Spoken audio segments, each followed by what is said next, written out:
औज़ुबिल्लाहिमिनश्शैतानिर्रजीम बिस्मिल्लाहिर्रहमानिर्रहीम। अस्सलाम वालेकुम दोस्तों, मैं हूं मोहसिन रफ़ा और आप लोग देख रहे हैं 24/7 टीचर्स ऑनलाइन यूट्यूब चैनल। दोस्तों, क्लास है हमारी ह्यूमन रिसोर्सेज मैनेजमेंट की और आज उस सीरीज का हमारा 16वां लेक्चर है। दोस्तों, आज की क्लास शुरू करने से पहले हम एक बार क्विकली समराइज करते हैं पिछली क्लास को। पिछली क्लास के अंदर हमने बात की थी फंक्शंस की, एचआरएम की, जो एचआरएम डिपार्टमेंट परफॉर्म करता है, और देखा था कि कौन से ऐसे फैक्टर हैं जो ह्यूमन रिसोर्सेज मैनेजमेंट इन्वॉल्वमेंट के ऊपर या ह्यूमन रिसोर्सेज मैनेजमेंट डिपार्टमेंट के ऊपर असरअंदाज होते हैं, इंटरनली या externally.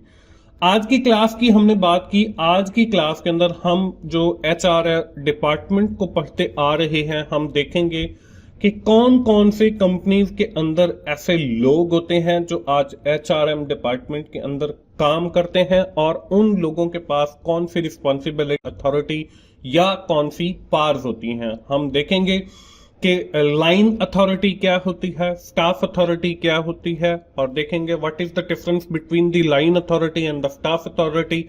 We have also seen the difference between the functional authority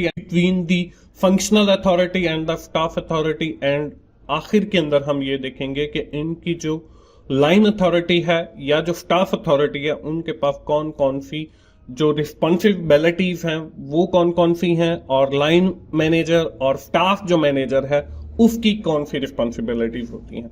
तो चलिए दोस्तों, हम आज की क्लास शुरू करते हैं। और first of all we have seen the definition of authority, कि अथॉरिटी बेसिकली होती क्या है।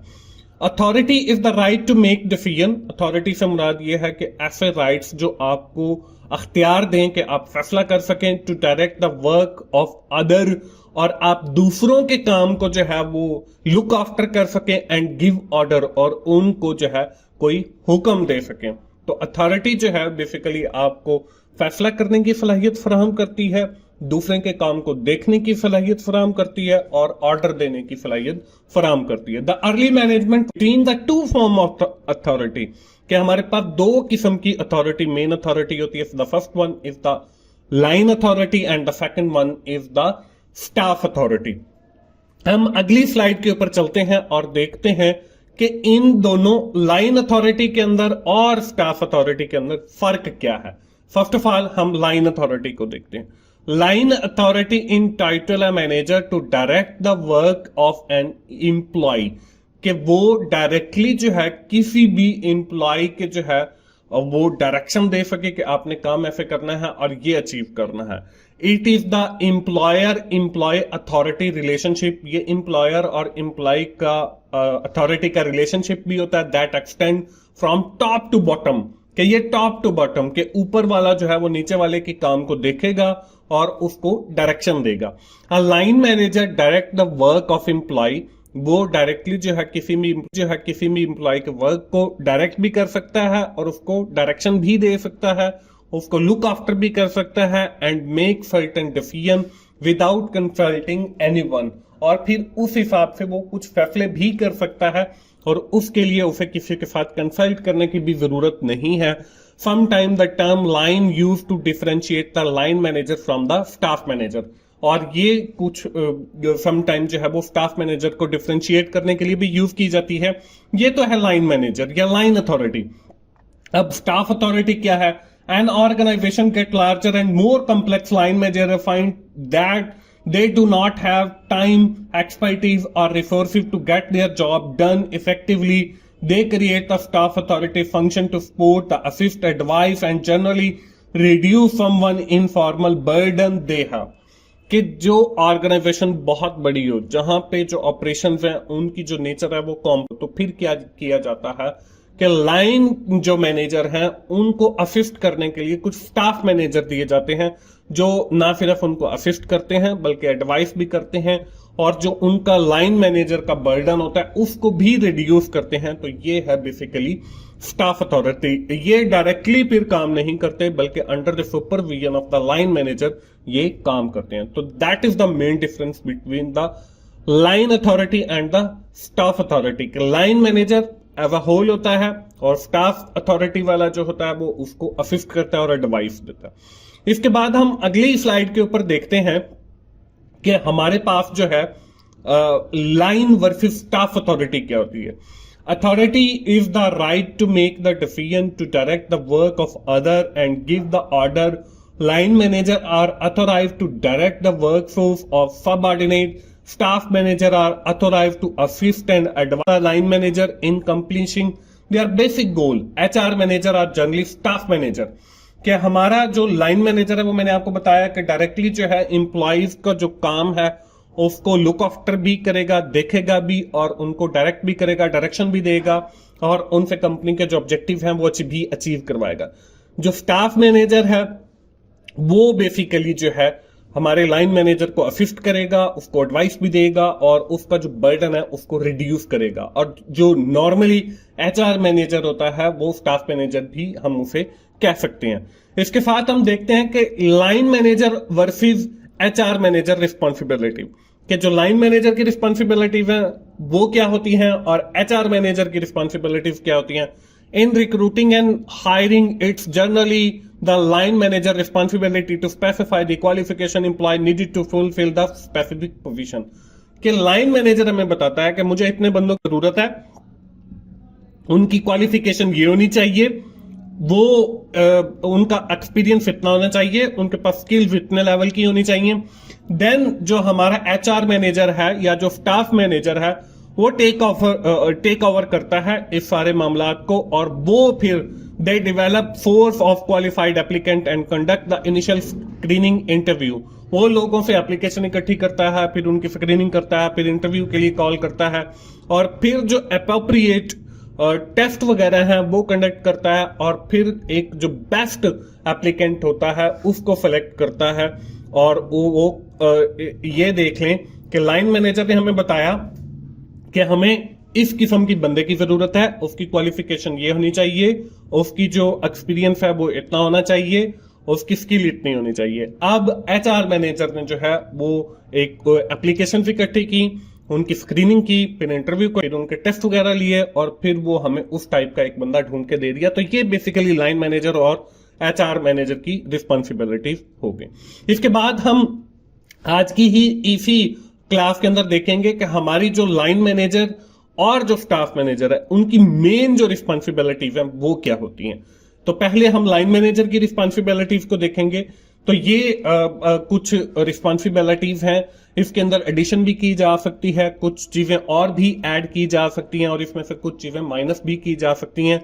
ये हर्फ आखिर नहीं है। तो पहली जो है वो प्लेसमेंट है कि लाइन मैनेजर जो है वो लोगों की प्लेसमेंट करता है कि इस बंदे ने ये काम करना है, आज अगर वो ये काम कर रहा है तो कल जो है वो यहाँ पे। अगर हम बैंक के अंदर जाते हैं तो वहां पे जो बैंक मैनेजर है वो देखें डेली बेसिस के ऊपर लोगों की प्लेसमेंट कर रहा होता है कि जी आपने यहाँ पे आज कैश का काम करना है, आपने जो आज क्रेडिट का काम करना है, आज आपने लोनिंग का काम करना है, और रोटेट कर रहा होता है चीजों को। तो वो बेसिकली हम क्या काम करना है और रोटेट कर रहा होता है चीजों को। तो वो बेसिकली हम कह सकते हैं कि लाइन मैनेजर के तौर पर काम कर रहा होता है।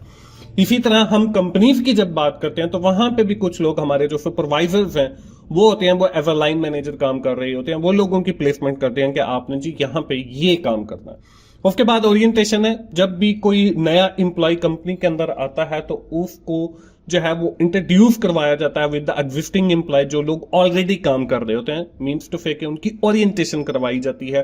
तो ये भी लाइन मैनेजर का काम है। उसके बाद ट्रेनिंग है। जब ओरिएंटेशन कंप्लीट हो जाती है तो हमने पिछली क्लास के अंदर भी मैंने आपको बताया था कि फिर उनकी ट्रेनिंग का जो है वो सेशन स्टार्ट होता है। इसके बाद इंप्रूव परफॉर्मेंस है, फिर लोगों को बताया जाता है कि आपने इस काम की जो है वो ट्रेनिंग हासिल कर ली है, आपकी जो रिस्पॉन्सिबिलिटीज हैं वो ये हैं, आपने ये काम परफॉर्म करना है। और फिर वो लाइन मैनेजर जो है उसको ये भी बताता है कि आप अपनी परफॉर्मेंस को, आप अपनी प्रोडक्टिविटी को क्या इंप्रूव कर सकते हो। उसके बाद जो नेक्स्ट स्टेप वो है कंट्रोलिंग लेबर, कि आपके पास जितनी भी लेबर है तो एक जो लाइन मैनेजर की रिस्पॉन्सिबिलिटी है वो ये भी बनती है कि वो अपनी सारी लेबर को जो है वो कंट्रोल करे, उनको जो है प्लेसमेंट करे, उनकी ट्रेनिंग करे, उनकी ओरिएंटेशन करे, उनको कंट्रोल करे। उनके दरमियान अगर कोई कंफ्लिक्ट है, उनके दरमियान अगर कोई लड़ाई झगड़ा हो गया है तो उसको सुने और फिर उसके ऊपर भी जो है वो फैसला दे। तो ये बेसिकली कंट्रोलिंग फंक्शन के अंदर आता है। तो ये भी लाइन मैनेजर जो है वो परफॉर्म करता है। उसके बाद जो लास्ट है वो है प्रोटेक्टिंग एम्प्लॉय राइट्स, कि एम्प्लॉयज के जो राइट्स हैं बेसिक, जैसे राइट टू स्पीच है, कि वो आजाद बोल सकता है, या कंपनी के अंदर कुछ और राइट्स होते हैं जैसे मेडिकल फैसिलिटी के राइट्स हैं या कुछ रिटायरमेंट के राइट्स हैं, तो वो ना सिर्फ उनको कंट्रोल करे, उनकी प्लेसमेंट करे, उनकी ओरिएंटेशन करे, बल्कि जो कंपनी हैं उनके जो राइट्स हैं उनको भी प्रोटेक्ट करे। वो उनके राइट्स के लिए आगे मैनेजमेंट को, जो टॉप मैनेजमेंट है वहां तक उनकी जो वाइफ है उसको भी लेकर जाए। तो ये बेसिकली सारी रिस्पॉन्सिबिलिटीज हैं लाइन मैनेजर की, जो विद इन द कंपनी जो है वो परफॉर्म करता है। इसके बाद जो हमारे पास सेकंड कैटेगरी ऑफ मैनेजर था वो था स्टाफ मैनेजर। हमने पहले जो है वो लाइन मैनेजर की अथॉरिटीज को डिस्कस किया इन आवर अर्लियर सेशन। अब जो है हम उनकी रिस्पॉन्सिबिलिटीज को डिस्कस कर रहे हैं। तो अब हम स्टाफ मैनेजर की रिस्पॉन्सिबिलिटीज को देखेंगे। तो स्टाफ मैनेजर की जो रिस्पॉन्सिबिलिटीज हैं वो कुछ इस तरीके से है कि staff manager assist and advice the line manager, ये हम पहले भी पढ़ चुके हैं, इन अकम्प्लिश द बेसिक गोल, कि कंपनी के जो बेसिक गोल हैं उनको अचीव करने में वो उसको असिस्ट भी करेगा और उसको मशवरा भी दे सकता है। They do however need to work and partnership with each other to be successful, और उनकी अगर आपस में अच्छी पार्टनरशिप है, means to fake line manager की और स्टाफ मैनेजर की, तो वो ज्यादा सक्सेसफुल होगी। Some example of HR responsibilities of staff manager include assistant in hiring, कि वो हायरिंग के अंदर उसको असिस्टेंस देगा, लोगों अच्छी सलाहियत के जो लोग मालिक हैं उनको हायर करके देगा। असिस्टेंस इन ट्रेनिंग, कि वो उनकी ट्रेनिंग के अंदर असिस्टेंस दे सकता है। Assistance in evaluating, assistance in regarding, के लोग रिवार्डिंग, कि जब लोग अच्छा काम कर रहे हैं तो उनको रिवार्ड करे। असिस्टेंस इन प्रमोटिंग, के वो उसको एडवाइस दे कि ये बंदा जो है इसने अच्छा काम किया, इसको प्रमोट किया जाए, और ये वो बंदा है जिसने अच्छा काम नहीं किया है, इसको डिमोट किया जाए। असिस्टेंस इन काउंसलिंग, के अगर कोई मशवरा किया जा रहा है तो वो उसके अंदर भी उसको assistance they. Assistance in firing, कि अगर कोई बिल्कुल ही काम नहीं कर रहा, जो काफी अरसे से काम करना छोड़ गया, उसकी प्रोडक्टिविटी भी लो हो गई है, तो ये भी बताए कि फलां बंदा जो है वो काम नहीं कर रहा, तो अब इसको जो है कंपनी को जो है इसकी जरूरत नहीं रही। And the administrating of various benefits program, और भी अगर कोई एडमिनिस्ट्रेटिव प्रोग्राम्स होंगे तो वो उसमें भी लाइन मैनेजर को जो है वो असिस्टेंस प्रोवाइड करेगा।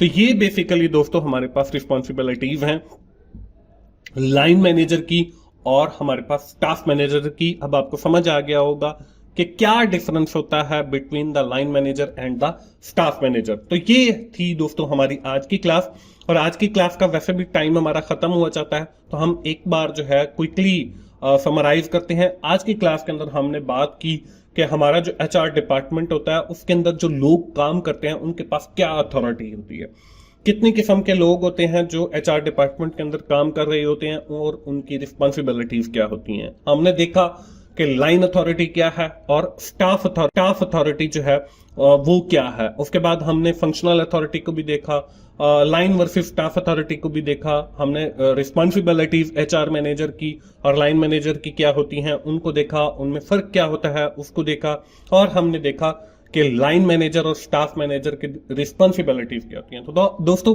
आज की क्लास हम यहीं पे खत्म करते हैं, और आखिर में मैं यही कहूंगा कि अगर आपको मेरी वीडियो अच्छी लग रही है तो आप उन्हें लाइक कीजिए, अपने दोस्तों के साथ शेयर करें, और मेरे पास जितना मैक्सिमम टाइम होता है मैं आप लोगों की सहूलत के लिए ये लेक्चर्स रिकॉर्ड करता रहता हूं। और मेरा चैनल सब्सक्राइब कीजिए ताकि मेरी हर आने वाली वीडियो आप लोगों तक पहुंच सके और आप उससे सीख सकें। दोस्तों मिलते हैं अगली HRM की क्लास में, उस वक्त तक के लिए अल्लाह हाफिज।